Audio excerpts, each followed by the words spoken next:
오늘 우리 성도님들과 함께 묵상할 말씀은 시편 103편 1절에서부터 5절까지 있는 말씀.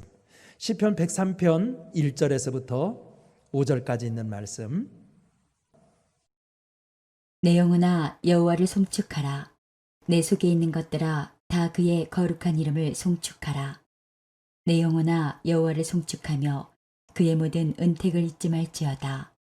그가 내 모든 죄악을 사하시며 내 모든 병을 고치시며 내 생명을 파멸에서 속량하시고 인자와 국률로 관을 씌우시며 좋은 것으로 내 소원을 만족하게 하사 내 청춘을 독수리같이 새롭게 하시는도다. 오늘 여러분들과 함께 나눌 말씀은 감사에 대한 얘기입니다. 추수감사절이 이미 지나기는 했지만 감사는 추수감사절 때만 하는 게 아니죠. 우리 데살로니가전서 5장 16절부터 보면 항상 기뻐하라 범사에 감사. 감사는 범사니까 1년 12달 해야 되는 게 감사예요. 그래서 오늘 감사에 대해서 한번 여러분들과 함께 말씀을 나누고 싶습니다. 우리 유대인들이 존경하는 랍비 아키바라는 분이 있어요. 랍비 아키바. 그는 신앙 때문에 살던 곳에서도 추방당하게 되었습니다. 그는 고향을 떠날 때 성경과 그것을 읽을 때 밝힐 수 있는 등잔 하나, 아침마다 자신을 깨워주는 수탉 한 마리, 그리고 타고 다닐 수 있는 말 한 필이 재산의 전부였습니다. 하루는 낯선 마을에 들려서 하룻밤 묵기를 청하였으나 거절당했어요. 이 유대인의 전통으로는 이게 참 안 되는 일이거든요. 근데 거절당했어요. 그래서 그는 하는 수 없이 동구박 우물가에서 자게 되었습니다. 잠자리에 들기 전 성경을 읽고자 등불을 켰습니다. 그런데 난데없이 돌풍이 그의 등잔을 쓰러뜨리고 말았습니다. 그러나 그는 감사했습니다. 하는 수 없이 자려고 누웠습니다. 잠시 후 소란하여서 일어나 보니까 늑대가 자신의 닭을 물고, 그리고 늑대 때문에 말은 놀래가지고 달아나 버렸습니다. 참 기막힌 일이었지만 그래도 랍비 아키바는 감사했습니다. 이튿날 아침 먹을 것을 구하려고 마을에 들어간 아키바는 깜짝 놀랐습니다. 간밤에 산적대가 마을을 습격하여 사람들을 무참히 살해했던 것입니다. 만약 마을 사람들이 그를 거절하지 않았더라면 그는 죽었을 것입니다. 등불이 꺼지지 않았더라면 발각되었을 것입니다. 닭과 말을 잃지 않았더라면 그의 생명을 부지하기 힘들었을 것입니다. 따지고 보면 감사가 그를 살린 것입니다. 대체적으로 우리는 감사는 환경적인 조건에 따를 때가 많습니다. 무엇을 소유하게 되거나 소원이 성취되거나 사업이 성공하거나 중병에서 치유되거나 원하는 자리에 앉게 될 때입니다. 그러나 환경 때문에 한 감사는 환경이 바뀌면 원망이 될 수 있습니다.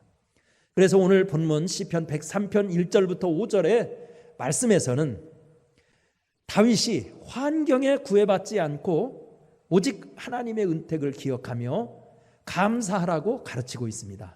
왜 감사가 중요할까요? 첫째는 감사는 죄악을 사하시고 모든 병을 고쳐주시기 때문입니다. 3절 말씀 함께 읽어보겠습니다. 3절. 자, 3절 말씀입니다. 시작. 그가 내 모든 죄악을 사하시며 내 모든 병을 고치시며. 사람이 행복하려면 육신의 건강뿐만 아니라 내면, 즉 영혼도 건강해야 합니다. 왜냐하면 사람의 행복을 거두어가는 주범이 죄악이기 때문입니다. 죄악은 두려움을 가져다주고 무서운 번식력으로서 싸움과 살인을 불러옵니다. 죄는 인간에게 큰 짐을 지우고 마침내 하나님의 영광에 이르지 못하게 할 뿐만 아니라 죽음에 이르게 합니다. 다윗이야말로 죄악의 실체를 뼈저리게 경험해 본 사람입니다. 죄악은 육체적 고통을 수반한 극심한 고통과 영적인 희락을 상실하게 하고 하나님에게서 멀어지게 함을 그는 체험했어요. 그래서 시편 51편에서 처절하게 통회하는 시를 지은 거 아닙니까? 그런데 언제나 하나님을 신뢰하고 그 은택을 잊지 않으며 감사하며 살 때 죄악을 용서해 주실 뿐 아니라 병도 치료해 주심을 체험한 것입니다. 이렇게 볼 때 감사는 영혼과 육신을 깨끗하게 하여서 사람을 만드는 하나님의 축복의 그릇인 것입니다. 다말, 라합, 밧세바, 룻 이런 사람들이 바로 그 축복의 길을 걸은 사람들입니다. 어느 때든지 감사에 넉넉한 사람들이 되십시오. 그 감사로 죄악의 권세를 떨치고 강건한 축복을 누리시기를 간절히 축원합니다. 두 번째, 감사가 중요한 이유는 감사하면 생명을 파멸해서 구속하시고 인자와 긍휼을 베푸신다는 것입니다. 자, 오늘 본문 4절 같이 읽어보실까요? 시작. 내 생명을 파멸해서 속량하시고 인자와 긍휼로 관을 씌우시며. 아멘. 다윗이야말로 그의 생명이 파멸 직전까지 가는 경험을 수없이 한 사람입니다. 어린 목동 시절에는 사자와 곰으로부터, 소년 시절에는 골리앗 앞에 섰을 때, 그 후에도 사울 왕의 추격, 수많은 전쟁에서의 위험, 나중에는 그의 압살롬의 반역 등 헤아릴 수 없을 정도였습니다. 그런데 노년의 그의 삶을 돌아보니 자기 생명이 온전한 것은 모두가 하나님의 보호하신 은택임을 깨달았고, 더욱이 자신이 왕의 자리에 앉게 된 것도 하나님의 은혜와 긍휼 때문이었음을 알게 된 것입니다.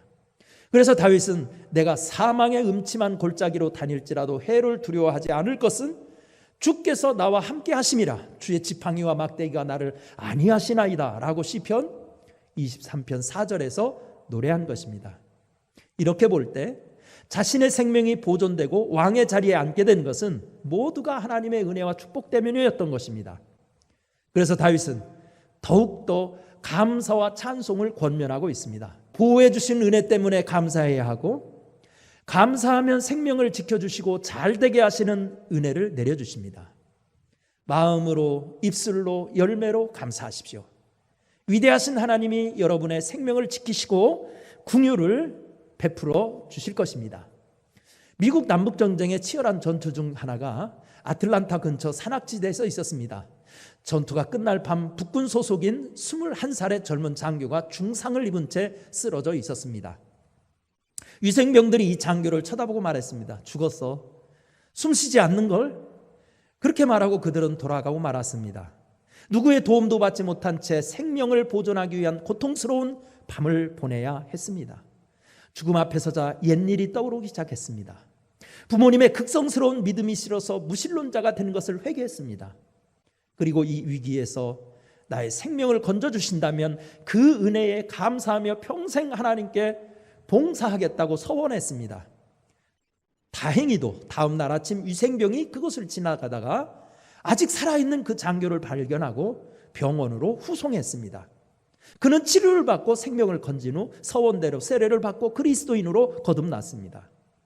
그는 필라델피아의 템플 대학교와 세 개의 종합병원을 설립하였으며 필라델피아 침례교회도 그의 헌신에서 나온 것이었습니다. 그는 20여 권의 저서를 내었고 수천 명의 영혼을 구원시킨 러셀 코넬 목사님의 이야기입니다. 감사는 생명을 살립니다. 이번 한 주간 어떻게 사시겠습니까? 여러분, 우리 주변을 보면 원망할 것이 더 많은 지금 세상을 만났습니다.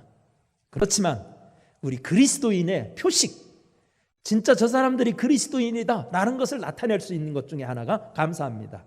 여러분, 감사하며 한 주간을 사십시다. 그래서 감사로 하나님의 은혜를 드러낼 수 있는 한 주간 되기를 축원합니다. 기도하겠습니다. 은혜로우신 하나님, 우리 입술에 감사가 끊이지 않게 하여 주옵소서. 감사의 능력을 알게 하시고 감사할 수 있는 입술을 주시고 감사할 수 있는 영혼을 허락하여 주시어서 우리 하나님의 위대한 삶의 질서, 감사를 통해서 세상을 통치하시고 다스리시는 하나님의 위대한 이 비밀을 알게 하여 주사 우리도 그 능력에 사로잡히는 한 주간 되게 복내려 주옵소서. 예수님의 이름으로 기도드리옵나이다. 아멘.